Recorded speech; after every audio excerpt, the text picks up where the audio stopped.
અમદાવાદમાં કોરોના દર્દીઓની સંખ્યામાં સતત વધારો થઈ રહ્યો છે. છેલ્લા 24 કલાકમાં વધુ 10 નવા કેસ નોંધાયા. ગુજરાત સહિત સમગ્ર દેશમાં અને ખાસ કરીને અમદાવાદમાં કોરોનાના દર્દીઓની સંખ્યામાં સતત વધારો થઈ રહ્યો છે. છેલ્લા 24 કલાકમાં એકલા અમદાવાદમાં 10 અને 8 નવા કોરોના દર્દીઓના 2 દિવસ બાદ શહેરમાં સક્રિય કેસની કુલ સંખ્યા હવે 48 પર પહોંચી છે. સમગ્ર રાજ્યમાં કોરોના પોઝિટિવ દર્દીઓની સંખ્યા હાલ 66 પર પહોંચી છે.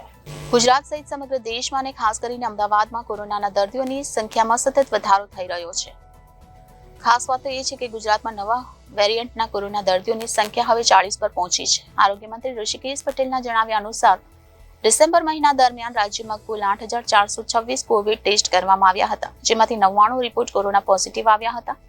હાલમાં રાજ્યમાં કોરોનાનો પોઝિટિવિટી રેટ 0.86% પર આવી ગયો છે, જે બહુ ચિંતાનો વિષય નથી, પરંતુ તેમ છતાં સાવચેતી રાખવાની જરૂર છે.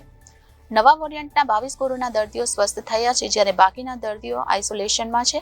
રાજ્યમાં મોટાભાગના દર્દીઓ હોમ આઇસોલેશનમાં છે. માત્ર 3 દર્દીઓ હોસ્પિટલમાં સારવાર હેઠળ છે. શહેરી વિસ્તારમાં વધી રહેલા કોરોના સંક્રમણને જોતા હવે રાજ્યની તમામ મ્યુનિસિપલ કોર્પોરેશન એક્શનમાં આવી ગઈ છે અને ટેસ્ટિંગની સાથે હોસ્પિટલની તૈયારીઓ પણ વધારી દેવામાં આવી છે.